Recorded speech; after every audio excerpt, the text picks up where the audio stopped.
The new owners are first-time purchasers in Goffs. They're delighted. They're going to rear her in France and race her there, so it's good. It's unbelievable. It's great. It's a great day altogether. She made more than we expected, you know. Goffs done a very, very good job. There's a good bunch of foals here. Everyone is here. There's nobody missing. Surprised and pleased. You know, you'd hope you get that kind of money, but you know, until you get it, you're never sure. I love this complex. It's very easy to work. It doesn't take a lot to cover the whole draft of the horses, and they're a great company, good people, and Irish people are a lot of fun. We were sort of hoping to get half of it, but Goffs has done a fantastic job here getting everyone here. They come to Goffs to sell 2 foals, the first of which has made €170,000, so we're all very ecstatic for them. It's fantastic. Goffs did a fantastic job getting some very smart foals here. I'm pretty happy to own a Frankel mare in foal to my very own Star Spangled Banner.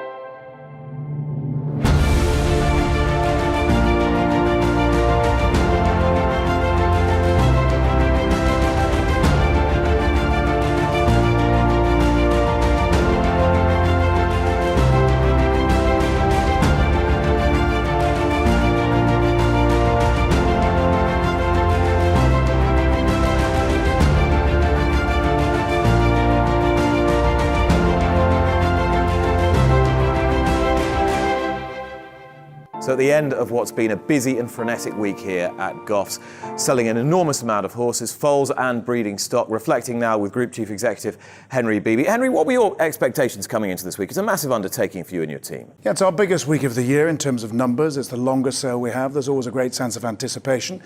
I think having seen the yearling market, we predicted the sale quite correctly. We anticipated what was going to happen.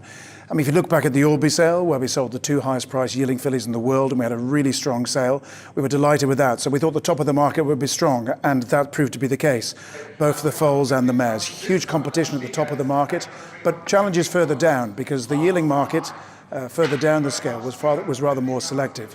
And we certainly saw that in the foal sale and in the breeding stock sale. So it was a bit like a football match, a game of 2 halves. At the very top, very, very strong. Lower down, very, very challenging. So I think I was saying to somebody yesterday that I've seen the market in the last 30, 35 years when I've been in the industry. I've seen it be very strong. I've seen it be weak. I've rarely seen it as strong and weak at the same time as we are at the moment. So the really good horses, the Galileos, the See the Stars, the Dubarbis, the Frankels are selling really well, the Invincible Spirits.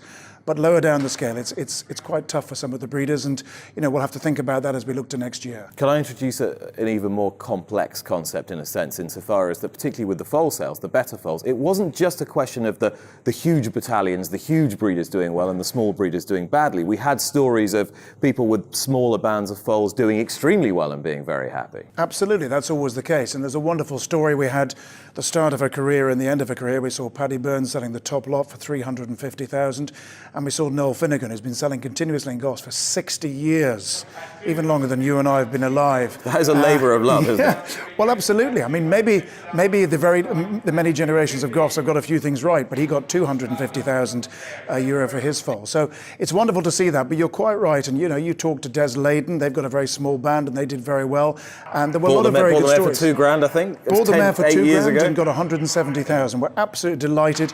And you saw some of the big buyers, and again the one-man bands as well. So it is a sale of there's a huge diversity. There's people from all over the world. It's all levels of the market. It's from the very top down to the lower end as well. So we're trying probably over 6 days to cater to absolutely every level of the market, every sector, foals and mares, fillies off the track, mares in foal. So we're looking after everybody as well as we can. Yeah, it might not be a sort of show business sale, but it's a very rich tapestry. It's a very interesting one to be at. The breeding stock sale was very interesting because you were always trying to attract international people to this sale ring, and in a sense you achieved that because the top 5 lots were 5 different countries. 5 different countries. You've got, Japan, Mr. Yoshida, who is one of the biggest breeders in the world. Yulong Investments from China. We had buyers from France, outside of Bloodstock at the top of the market for both foals and mares from Spain. So we had buyers from all over the place, Australians, New Zealanders, Americans. It's absolutely, we've always said to Irish breeders that Goffs is the gateway to the world for them. And a sale like the Goffs November sale proves that year in, year out. Every year it is like the League of Nations here. And it's wonderful to have them coming back. They come here because they know they get the best of Irish, and the best of Irish is the best in the world.